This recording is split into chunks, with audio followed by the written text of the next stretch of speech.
Today I talk about treatment of cancer. Already मैंने 4 video upload कर चुका हूँ इस कैंसर के ऊपर and this is the last part on cancer.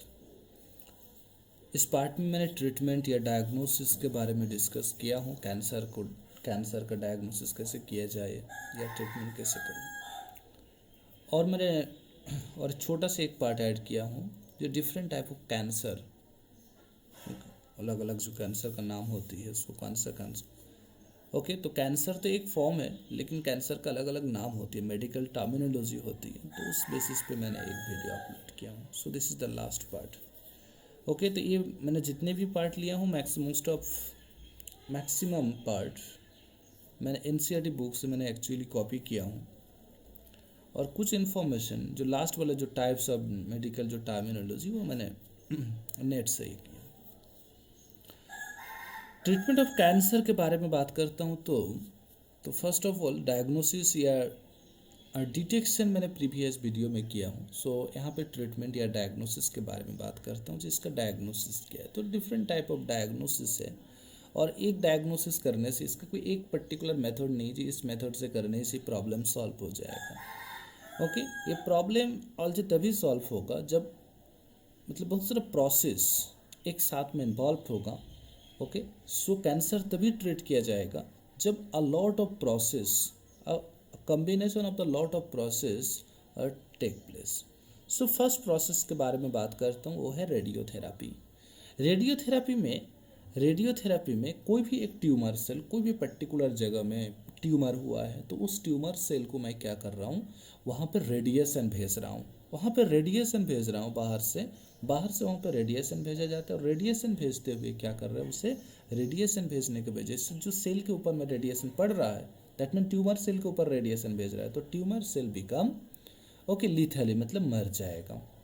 Okay, लेकिन यहाँ पे प्रॉपर केयरिंग लेना होगा, प्रॉपर प्रिकॉशन लेना होगा, क्योंकि देखिए ट्यूमर सेल के जब मार रहा हूँ मैं रेडिएशन के थ्रू, तो आसपास में तो सराउंडिंग नॉर्मल सेल भी है, वो सेल मर जाएगा तो वो तो प्रॉब्लम हो जाएगा। सो ये प्रॉपर प्रिकॉशन लेना चाहिए। जब मैं ट्यूमर सेल को मार रहा हूँ तो ट्यूमर सेल को डॉक्टर जब मार रहा है थ्रू रेडियोथेरापी, तो उस समय प्रिकॉशन लेना चाहिए जो सराउंडिंग जो नॉर्मल सेल वो ना मर जाए। ओके, नेक्स्ट मेथड है केमोथेराप्टिक टेक्निक। यहाँ पे ड्रग लिया जाते हैं, केमोथेराप्टिक के ड्रग्स होते हैं। तो ये डायरेक्टली मैं कोई पर्टिकुलर ड्रग्स ले रहा हूँ तो ये क्या होगा, डायरेक्टली कैंसर सेल के ऊपर एक्ट कर रहा है, कैंसर सेल को जाके मार देगा। ओके, और इसके पास ओके एक ड्रग्स होगा स्पेसिफिक, कैंसर स्पेसिफिक, वो सिर्फ कैंसर के ऊपर काम करेगा, वो मतलब नॉर्मल सेल के ऊपर काम नहीं करेगा। ओके, ऐसे ड्रग्स यूज़ करना चाहिए, लेकिन इसके साइड इफ़ेक्ट भी होते हैं। जब कोई ड्रग्स लेता हूँ तो उसको कुछ साइड इफ़ेक्ट होते हैं, जिसके वजह से हेयर लॉस जैसे प्रॉब्लम, एनीमिया जैसे प्रॉब्लम, ऐसे प्रॉब्लम अराइज होते हैं केमोथेरापी में। अ लॉट ऑफ साइड इफ़ेक्ट होते हैं। तो ये रेडियोथेरापी या केमोथेरापी या कभी सर्जरी, कभी इम्यूनोथेरापी के थ्रू ये टेक्निक स्पेसिफिकली ऑल्सो सर्जरी भी होते हैं। जो सर्जरी मतलब यहाँ पे सर्जरी में ऐसे किया जाएगा, वहाँ पे सर्जरी में जो पार्ट या जिस टिश्यू में हुआ है, अर्ली फेज में डिटेक्शन हुआ तो जिस फेज में हुआ है या जिस टिश्यू में हुआ है उस टिश्यू को काट के निकालना, उस टिश्यू को काट के, जैसे स्पेसिफिकली ब्रेस्ट कैंसर में, मैक्सिमम ब्रेस्ट कैंसर में या कुछ ब्रेस्ट कैंसर में ऐसे होते हैं, मतलब ब्रेस्ट अफेक्टेड हुआ है लेकिन अभी मेटास्टेसिस फेज में गया नहीं, मतलब कैंसर अर्ली स्टेज में है, तो क्या ब्रेस्ट को काट लिया जाता है, क्योंकि तो वही ट्रीटमेंट है। ओके, वही ट्रीटमेंट है, अदरवाइज कोई ट्रीटमेंट नहीं है। क्योंकि मतलब ये बेस्ट ट्रीटमेंट इसीलिए माना जाते हैं क्योंकि इससे बाकी बाकी जो सेल है वो डैमेज नहीं हो रहा है या अफेक्टेड नहीं हो रहा है। लेकिन मैं रेडियोथेरापी का बात करूं या केमोथेराप्टिक टेक्निक का बात करूं, यहाँ पे ओके सराउंडिंग जो सेल्स है वो अफेक्टेड होते हैं, और उसी की वजह से लॉट ऑफ साइड इफेक्ट भी दिखाई देते हैं। नेक्स्ट यहाँ पे कुछ बायोलॉजिकल रेस्पॉन्स मॉडिफायर के थ्रू ये किया जाते हैं। जैसे कुछ बायोलॉजिकल बाहर मॉडिफायर के थ्रू जब करता हूँ उसे इम्यूनोथेरापी कहते हैं। तो ऐसा सब्सटेंस ऐसे सब्सटेंस जैसे अल्फा इंटरफेरोन। ये अल्फा इंटरफेरोन सब्सटेंस मतलब क्या, बाहर से जब कोई बाहर से ऐसे कुछ सब्सटेंस लिए जाते हैं जो क्या कर रहा है, तुम्हारा इम्यूनो सिस्टम को एक्टिवेट कर रहा है। Immuno system get activated, that mean immuno system starts to release alpha interferon, a biological substance that release from the cell. Okay, मतलब बाहर से ऐसे कुछ सब्सटेंस मैं ले रहा हूँ, ऐसे कुछ मेडिसिन ले रहा हूँ, ऐसे कुछ ड्रग्स ले रहा हूँ जिसकी वजह से immuno system get activate. When the immuno system get activate, okay, immune system starts to release alpha interferon।